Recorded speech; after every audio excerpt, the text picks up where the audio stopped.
तो आखिरी क्लास में हमने पढ़ा था कि इलेक्ट्रिक फील्ड जो होता है किसी भी चार्ज बॉडी के आजू बाजू का वो क्षेत्र होता है जिसमें दूसरा कोई चार्ज जब लाते हैं तो उसके वजह से अट्रैक्शन या रिपल्शन झेलनी पड़ती है।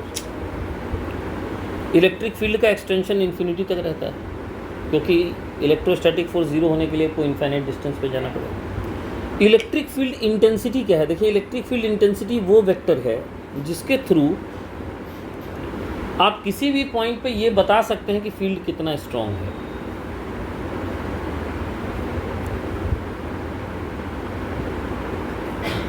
सर ये कैसा math? Electric field intensity is a vector which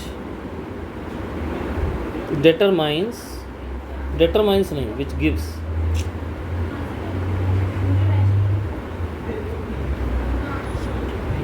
strength of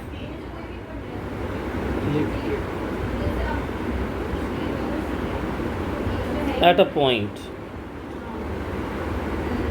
ठीक है, in space। Electric field intensity को हम ई वेक्टर से दिखलाते हैं। किससे दिखलाते हैं? E vector. क्या ये बात समझ में आ गई?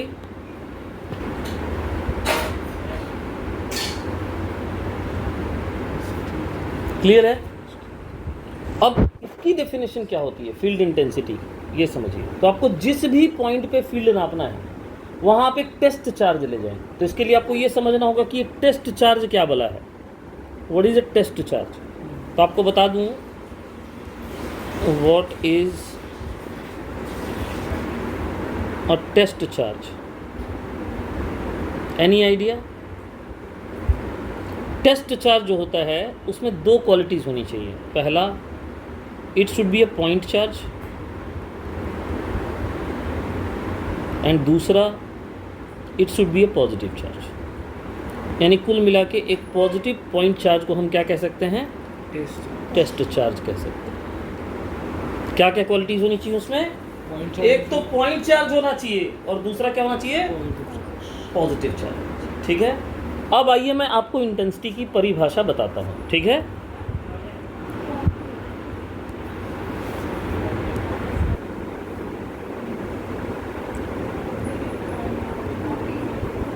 Electric field intensity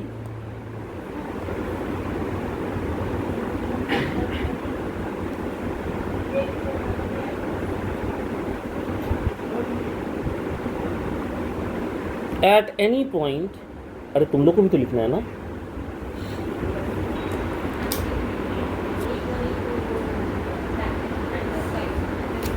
electric field intensity at any point in space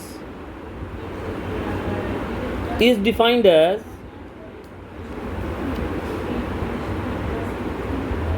electrostatic force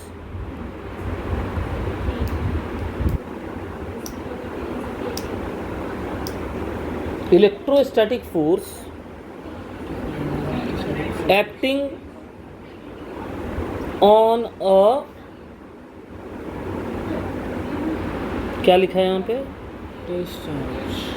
test charge पर unit charge placed at that point. एक सेकेंड बताने दो, तुम साथ साथ बोलोगे तो फिर तुम्हारा ही लेक्चर खराब होगा ना। ठीक है, तो जैसे मान लीजिए कि आपको इस पॉइंट पे इलेक्ट्रिक फील्ड बतानी है और यहाँ पे कोई सोर्स रखा हुआ है, यहीं ले लेते हैं ना, डायग्राम बना ही हुआ है। तो आपको इस पॉइंट पे इलेक्ट्रिक फील्ड बतानी है, पॉइंट पी पे। तो आप पॉइंट पी पे क्या रखेंगे? एक टेस्ट चार्ज रखेंगे। टेस्ट चार्ज को जनरली क्यू नॉट से दिखलाते हैं। किससे दिखलाते हैं? तो इस टेस्ट चार्ज पे ऑब्वियसली पॉजिटिव चार्ज है तो रिपल्सिव फोर्स ही लगेगा, क्योंकि जो सोर्स हमने लिया वो कैसा लिया बताइए? पॉजिटिव लिया है। तो इस पर एक रिपल्सिव फोर्स लगेगा इस डायरेक्शन में। बोलिए, लगेगा ही नहीं लगेगा? इस फोर्स का नाम हम क्या रखेंगे? एफ नॉट रखेंगे। क्या नाम रखेंगे? एफ नॉट रखेंगे। तो जितना भी फोर्स टेस्ट चार्ज पे लगा है उसकी पर यूनिट चार्ज वैल्यू जो होगी वही ई एट पी होगी। तो इंटेंसिटी का वैल्यू कितना हो गया बताइए? ई वेक्टर इक्वल टू क्या हो जाएगा? It is force on Q not per unit Q not. बस, तो बताइए इसका यूनिट क्या होगा? यूनिट होना चाहिए इसका न्यूटन पर कूलम। कूलम्ब। आ रही है बात समझ में? ये है इलेक्ट्रिक फील्ड इंटेंसिटी की definition. Electric field intensity due to a point charge, मतलब हमारा सोर्स कौन है बताइए? Point charge. समझ रहे हैं बात को? तो देखिए पॉइंट चार्ज प्लस क्यू यहाँ बना हुआ है, और मान लीजिए इससे कुछ दूरी पे आप पी पॉइंट पे हैं इलेक्ट्रिक फील्ड मेज़र करना चाहते हो, तो ये आपका पॉइंट पी हो गया। आ रही है बात समझ में? इस पॉइंट पे आप इलेक्ट्रिक फील्ड मेज़र करना चाहते हो, तो यहाँ आप क्या ला के रखोगे बताओ? क्या बोला था रखने के लिए? टेस्ट चार्ज बोला था। क्या रखा था? तो मैंने यहाँ क्यू नोट ला के रख दिया। बताओ ये चार्ज क्यू नोट पर किधर फोर्स देगा? इस डायरेक्शन में देगा कि नहीं देगा? हाँ है ना? इस फोर्स का नाम हम कितना रखेंगे? इस फोर्स का नाम हम रखेंगे एफ नॉट। हाँ है ना?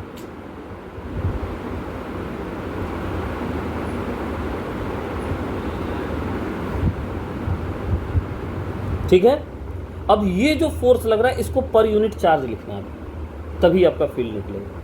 तब फील्ड भी आपका इसी डायरेक्शन में होगा जिधर इस पर फोर्स लगेगा। आप समझ रहे हैं बात को? जिधर फोर्स लग रहा है उधर ही फील्ड भी होगा। ठीक है। और इस फील्ड की वैल्यू कितनी होगी बताइए? ई की वैल्यू हम लिखेंगे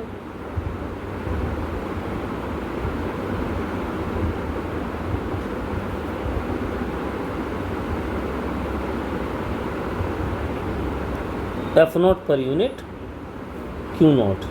अरे हाँ तो बोलो। Yes.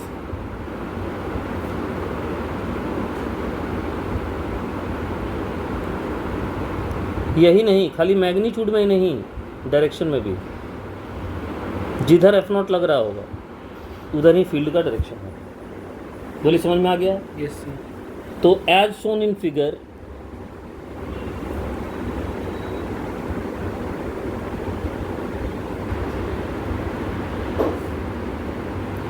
electric field at P due to point charge at Q is given by E equal to force per unit charge। ये कहाँ से आया है? ये एज पर डेफिनेशन आया है। सही है। अब बताइए ये इसको कितना फोर्स देगा? अगर ये दूरी हम मान लें r, अगर यहाँ से यहाँ तक की दूरी जो है, नहीं यहाँ तक नहीं, सॉरी, यहाँ तक ये दूरी अगर हमें, अबे यार,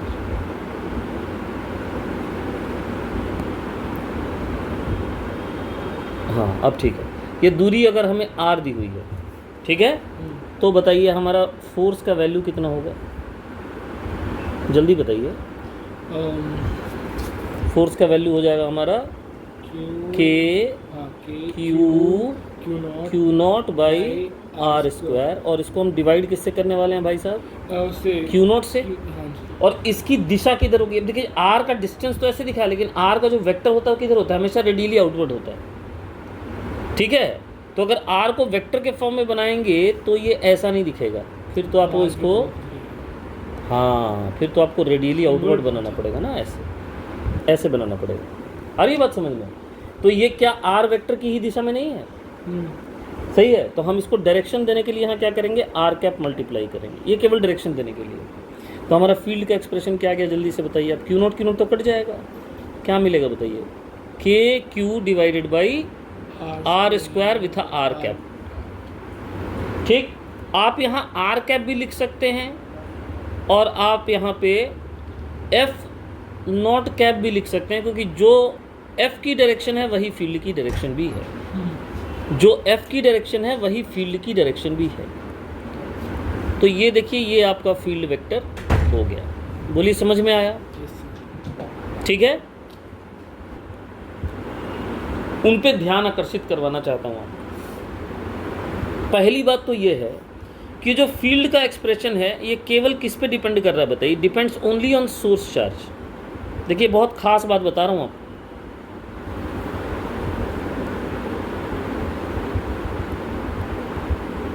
क्या बता रहा हूँ, depends only on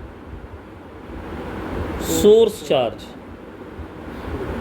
not on charge या test charge on that point.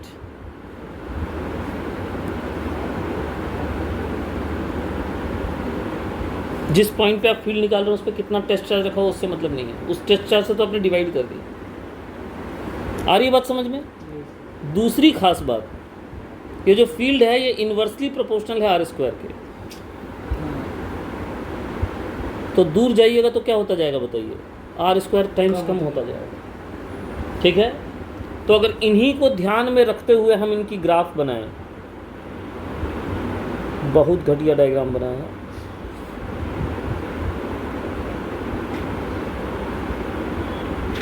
ये मैं प्लॉट बना रहा हूं ई ड्यू टू पॉइंट चार्ज और फील्ड का। तो इस तरह से ग्राफ बनेगा। आ रही है बात समझ में? Inversely proportional. जल्दी से ऐड करिए। Electric field in vector at 2-1 metre due to a charge of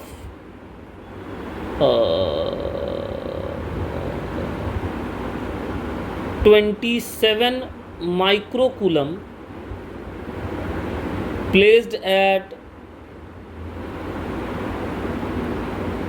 0-1-2 metre. तो क्या कह रहा है क्वेश्चन, पहले समझिए कि आपका जो चार्ज है वो कहाँ रखा हुआ है बताइए। चार्ज इस पॉइंट पे रखा हुआ है, उसका लोकेशन दिया हुआ है। चार्ज माने सोर्स, आप समझ रहे हैं? और इसको भी नेगेटिव कर देते थोड़ा तड़का पड़ जाएगा प्रॉब्लम में। ठीक है, हो जाए भाई, कुछ ज़्यादा ही बड़ा मूंछ बन गया इसका। अब ठीक है, ठीक है। तो ये चार्ज जो है ये है आपका कितना, नेगेटिव -27 माइक्रोकूलम का। और ये कहाँ विद्यमान है? ये विद्यमान है 0, 1 और 2 मीटर पे। बात समझ में आ रही है? और आपको जो फील्ड निकालना है वो निकालना है मान लीजिए इस पॉइंट पे। ये है आपका वो पॉइंट ऑफ ऑब्जर्वेशन जहाँ पे आपको फील्ड निकालनी है। तो इसको P ले लेते हैं और इसको O ले लेते हैं, चलेगा ना? अब बताइए हमारा R वेक्टर कौन सा हो गया, O से P की तरफ कि P से O की तरफ? O से P की तरफ, क्योंकि रेडियली आउटवर्ड होता है ना सोर्स से। आ रही है बात समझ में? अब चक्कर क्या है कि मैं वेक्टर एक्सप्रेशन निकालना। तो वेक्टर एक्सप्रेशन अगर मैं निकालना तो पहले मैं एक्सप्रेशन लिखना पड़ेगा। बताइए एक्सप्रेशन क्या था? Expression eight E at P जो था, हाँ मैं पूछ रहा हूँ, बताइए। हाँ बोलिए। के क्यू बाई डिस्टेंस स्क्वायर, और यहाँ आर मोड था। तो अब इसके जगह हमें आर वेक्टर डिवाइडेड बाई उसका मोड लिखना होगा। बोलिए चलेगा? तो ये अब परिवर्तित होके क्या बन गया आप बताएंगे मुझे? बिल्कुल सही जवाब, और यहाँ उसी का वेक्टर। और ये रेडियली आउटवर्ड होता है, आपको पता है। और चूंकि आपने वेक्टर में लिख दिया है तो याद रखिए आपको यहाँ पे चार्ज का साइन भी देना पड़ेगा। तब हम इसको एग्जीक्यूट करते हैं अपनी इच्छा अनुरूप। So E at P, come on everybody speak, क्या आ जाएगा बताइए? 9 × 10⁻⁹। क्यू की जगह कितना होगा बालक? 27 × 10⁻⁻6। आर वेक्टर बताओ। हाँ तो निकालो ना, कौन मना कर रहा? सामने लिखा, इसे ओरली निकालो। वेक्टर वही होगा, बिल्कुल सही बताया। वही होगा। वही क्या होगा मतलब सही मैग्नीट्यूड होगा ना। कितना मैग्नीट्यूड होगा? 2 स्क्वायर 9 + 2 स्क्वायर, हाँ 9 √3। 3 तो 3 का क्यूब करेगा, 27।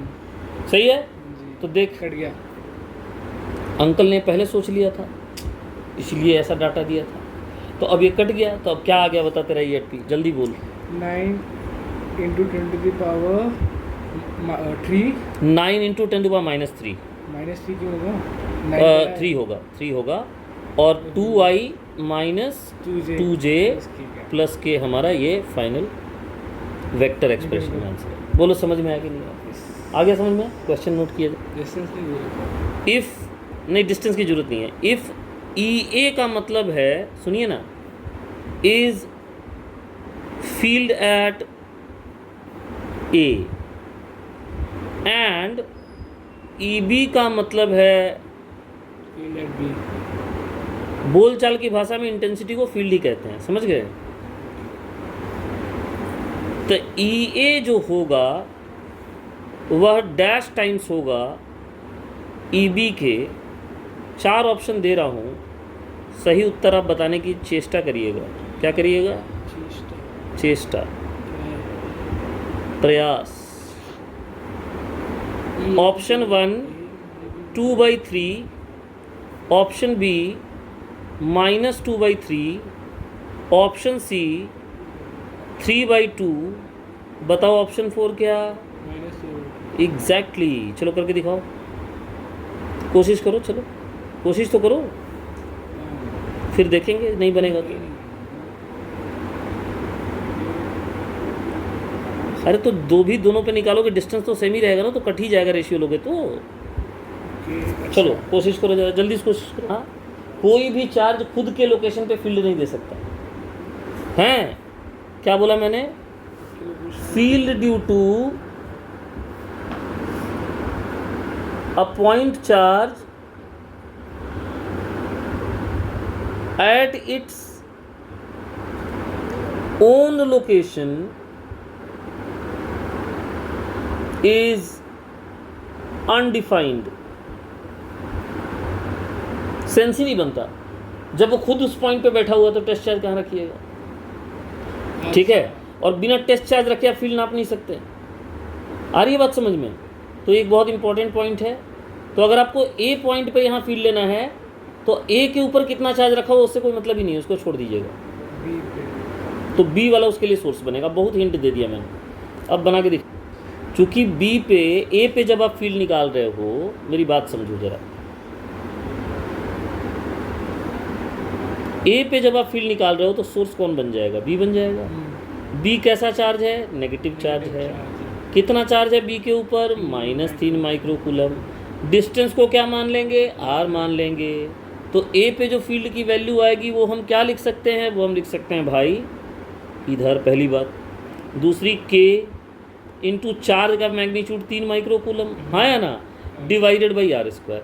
बोलो समझ में आ रहा है? और चूंकि डायरेक्शन इस डायरेक्शन में है तो हम इसको आई कैप लिख देते हैं थोड़ी देर के लिए। पॉजिटिव एक्स डायरेक्शन यहाँ मान लिया हम लोगों ने कि ये हमारा पॉजिटिव एक्स डायरेक्शन। अरे हाँ तो बोलो। चलो अब तुम लोग अब बताओ अब मेरे को, अब हम फील्ड कहाँ पे निकाल रहे हैं? ए पे। ए पे तो निकाल चुके ना, अब हम बी पे निकाल रहे हैं। तो बताओ किसके वजह से निकालेंगे? ए पे, ए की वजह से। ए की वजह से। ए कैसा चार्ज है? पॉजिटिव। पॉजिटिव। कितना कूलम चार्ज है? ए 2 माइक्रो कूलम चार्ज। करेक्ट। अब बताओ इसके वजह से जो बी पे फील्ड होगा किधर होगा? राइट की तरफ होगा कि लेफ्ट की तरफ होगा? नहीं, राइट की तरफ होगा। टेस्ट चार्ज रख के सोचो। टेस्ट चार्ज पॉजिटिव चार्ज होता है, उसको रख के सोचो। जिस पॉइंट पे आपको फील्ड निकालना है उस पॉइंट पे, कहाँ फील्ड निकाल रहे हो? बी पे निकाल रहे हो ना। यहाँ पे तुमको रखना है टेस्ट चार्ज। टेस्ट चार्ज कैसा होता है? तो पॉजिटिव पॉजिटिव क्या होगा? रिपल्शन। तो डायरेक्शन किधर होगी? राइट की तरफ ही होगी। अब सवाल है, डायरेक्शन जब ले लिया तो चार्ज का साइन से कोई मतलब नहीं। अब केवल चार्ज के वैल्यू, मतलब उसका फील्ड का मैग्नीट्यूड बताओ। तो फील्ड का मैग्नीट्यूड होगा के। किसके वजह से हो रहा है? 2 microcoulomb divided by R square. Direction पहले ही डिसाइड हो चुका है। आ गई बात समझ में? ये जो हमने लिखा ये था हमारा फील्ड एट ए, किस फॉर्म में? वेक्टर फॉर्म में। और ये जो हमने लिखा है हमारा फील्ड एट बी, किस फॉर्म में? वेक्टर फॉर्म में। पहली चीज़, दोनों का डायरेक्शन सेम है कि ऑपोजिट है? ये बताओ। सेम है। अरे है कि नहीं है? तो प्लस वाला आंसर होना चाहिए कि माइनस वाला आंसर होना चाहिए? प्लस वाला। अब बताओ बी का फील्ड और ए के फील्ड के कितने टाइम्स है, या बी के फील्ड में कितना मल्टीप्लाई करेंगे तो ए का फील्ड आ जाएगा? चुनो। ई ए और ई बी के मैग्नीट्यूड का रेशियो कितना है? 3/2। 3/2। तो ई ए 3/2 टाइम्स ऑफ ई बी आना चाहिए। यस। कौन सा आंसर होगा? सी। आ रही है बात समझ में?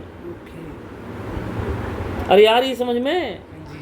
ये आई इसलिए लिखा है क्योंकि यहाँ हमने डायरेक्शन पहले से मान लिया कि ये हमारा पॉजिटिव एक्स डायरेक्शन है। इधर कोई डायरेक्शन आएगा तो हम उसको आई कैप से दिखलाएंगे। अभी सवाल क्लियर है? सवाल छाप लिया। Force on a charge placed in electric field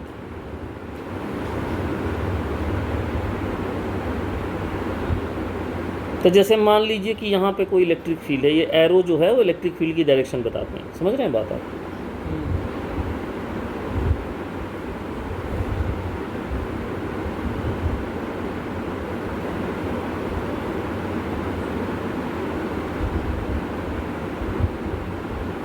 ठीक। अब मान लीजिए यहाँ पे इस इलेक्ट्रिक फील्ड की वैल्यू जो है वो है ई, मैग्नीट्यूड, ठीक है, ई है। अब यहाँ पे आपने कोई पॉजिटिव चार्ज रखा है, ठीक, तो उस पर फोर्स कितना लगेगा बताइए? तो उस पर फोर्स जो लगेगा, सोचिए जब फोर्स पर यूनिट चार्ज को आपने फील्ड बोला था, तो फोर्स निकालना होगा तो आपको क्या करना होगा बताइए? जो चार्ज आपने रखा है वहाँ पे, उस चार्ज को मल्टीप्लाई कर दीजिए ई से। आ रही है बात समझ में? So that is Q multiplied by E.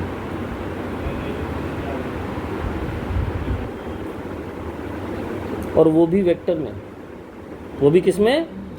Vector में। मतलब जिधर फील्ड होगा उधर ही फोर्स लगेगा, किस पे? पॉजिटिव चार्ज पे। पॉजिटिव चार्ज पे फोर्स किधर लगेगा? उधर ही लगेगा जिधर फील्ड है। लेकिन अगर सोचो नेगेटिव चार्ज होता तो क्या होता? तो नेगेटिव चार्ज अगर रहेगा, सोचो यहाँ पे फील्ड ऐसे, मतलब कोई सोर्स पॉजिटिव रखा होगा ना यहाँ पे लेफ्ट साइड में, तभी तो राइट की तरफ फील्ड दे रहा है ना, रिपल्सिव। तो पॉजिटिव चार्ज को यानी टेस्ट चार्ज को रिपेल कर रहा होगा, तो नेगेटिव चार्ज को तो अट्रैक्ट करेगा। तो यहाँ पे जो फोर्स लगेगा वो कितना लगेगा? That is equal to F, यहाँ पे जो लगेगा नेगेटिव चार्ज के ऊपर लिख रहा हूँ, that is equal to minus Q. अब चार्ज आपका नेगेटिव है ना, तो फील्ड के ऑपोजिट फोर्स लगेगा इस पे। किधर लगेगा फोर्स? फील्ड के ऑपोजिट लगेगा इस पे फोर्स। फील्ड के ऑपोजिट लगेगा इस पे force. Force on negative charge is opposite to field, force on positive charge in direction of field. Sir इधर ही वाला बताना आपने बोला कि पॉजिटिव चार्ज इधर को। बेटा ये बताओ, एफ पर यूनिट चार्ज ई था कि नहीं था? तो सीधा सीधा बताओ कि क्या एफ को लिख सकते हैं चार्ज मल्टीप्लाइड बाई ई? बेटा यही तो लिखा, और लिखा क्या? अब अगर पॉजिटिव चार्ज रहेगा तो वेक्टर दोनों का डायरेक्शन क्या रहेगा बताओ? सेम रहेगा कि नहीं रहेगा? और अगर नेगेटिव चार्ज हो जाएगा तो क्या हो जाएगा बताओ? ऑपोजिट हो जाएगा। तो यही तो बोला मैंने, और क्या बोला? बोलो समझ में आ गया? नोट करो बिल्कुल। अगर एक्सेलरेशन ऑफ चार्ज पार्टिकल निकालना हो तो हम कैसे निकालेंगे? हम लिखेंगे acceleration equal to force divided by mass. और फोर्स हमने कितना लिखा है? फोर्स हमने लिखा है क्यू ई वेक्टर। तो उसको हम डिवाइड किससे करेंगे? मास से। तो हमें क्या मिलेगा? एक्सेलरेशन मिलेगा। बोलो समझ में आ गई बात?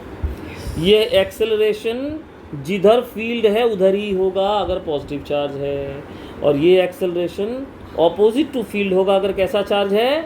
नेगेटिव। अगर टेस्ट चार्ज छोटा नहीं होगा तो क्या होगा बताइए? क्या बोला मैंने? क्या कर सकता है ये?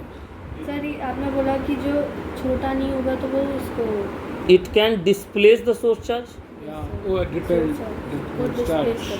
उसको डिस्प्लेस कर सकता है। Can cause polarisation within the test charge.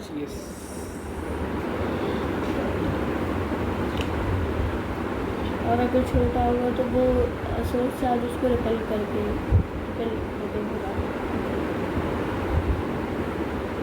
नहीं, वो तो जहाँ रख रहा है उस पर तो फोर्स निकाल ही रहे हैं, तो वो रिपेल हो रहा है, वो तो हम नाप ही रहे हैं। लेकिन जो बॉडी के वजह से नाप रहे हैं, अगर वही रिपेल हो गया तो डिस्टेंस बढ़ जाएगा ना। मान लीजिए कि मैं कह रहा हूँ कि ये एक पेंडुलम है, और इस पेंडुलम के ऊपर जो चार्ज है वो है मान लीजिए कैपिटल क्यू। समझिएगा मेरी बात, मैं क्या करना चाहता हूँ। कैपिटल क्यू उसके ऊपर चार्ज है, और आप भाई साहब इस चार्ज के वजह से मान लीजिए इस पॉइंट पे फील्ड नापना चाहते हैं। किस पॉइंट पे? पी पॉइंट पे। तो हमारी ज़रूरत क्या है? हमारी ज़रूरत ये है कि हमें फील्ड एट पी का ज्ञान होना चाहिए, हाँ है ना। अब मैं आपको बताऊं कि ये जो दूरी है अभी फ़िलहाल पी की यहाँ से, ये दूरी है से फॉर एग्जांपल r। अब आप यहाँ अपने टेस्ट चार्ज को लाइएगा। जब आप टेस्ट चार्ज को लाइएगा तो सिचुएशन क्या होगा बताइए। मान लीजिए पेंडुलम है और चार्ज आपका बड़ा चार्ज है बॉब के ऊपर,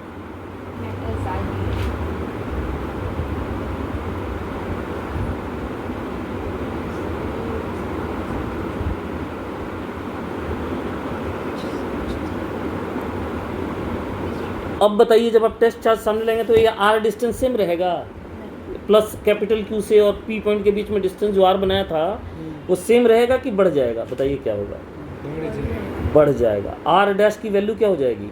r से ज़्यादा हो जाएगी। तो जो फील्ड आप नापने चले थे, जब डिस्टेंस बढ़ जाएगा तो जो एक्सपेक्टेड फोर्स लगने वाला था P पे, उससे ज़्यादा फोर्स लगेगा कि कम फोर्स लगेगा? अब कम फोर्स लगेगा। आ रही है बात समझ में? कम फोर्स लगेगा ना। तो आपका जो E मेजर्ड है ना, E इसको क्या बोलेंगे हम लोग? एक्सपेरिमेंटल बोलते हैं, ठीक है। जो मेजर्ड वैल्यू आपने किया, या E डैश लिख लीजिए इसको। और यहाँ जो एक्चुअल वैल्यू ऑफ E है, इन दोनों में कौन बड़ा होगा कौन छोटा होगा बताइए? बताइए। ये छोटा है। ये बड़ा होगा, इसका डिस्टेंस कम है, इसका डिस्टेंस बढ़ गया। तो आपका जो E का मेजर्ड वैल्यू आएगा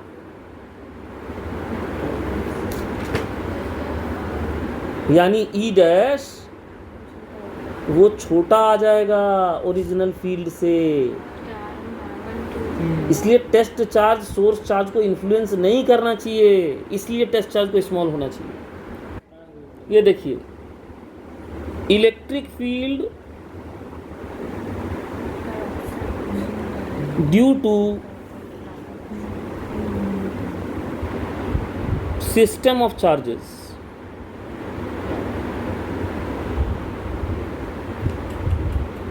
electric field due to system of charges. तो हम कहाँ निकाल रहे हैं इलेक्ट्रिक फील्ड? हम निकाल रहे हैं पॉइंट P पे। कहाँ निकाल रहे हैं हम?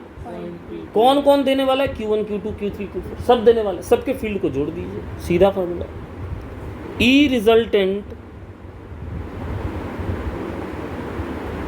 एट P को हम क्या लिख सकते हैं बताइए? E at P due to Q1 plus E at P due to Q2 and so on. आ रही है बात समझ में? इसको कौन सा थ्योरम बोलते हैं बताइए? इसको बोलते हैं सुपरपोजिशन थ्योरम। क्या ये फोर्स में नहीं अगर लगाते थे? लगाते तो थे ना फोर्स में। So this is called superposition theorem. You have to apply it. Superposition theorem को अप्लाई करिएगा, ठीक है। इसकी डेफिनेशन लिख सकते हैं, लिखा हुआ है, ये देखिए। This is nothing but superposition theorem. क्या लिखा हुआ पढ़ के सुनाइए। Electric field at a point due to system of charges is the vector sum of electric field at individual charges. आगे बात समझ में? तो डेफिनेशन सहित लिखा हुआ है।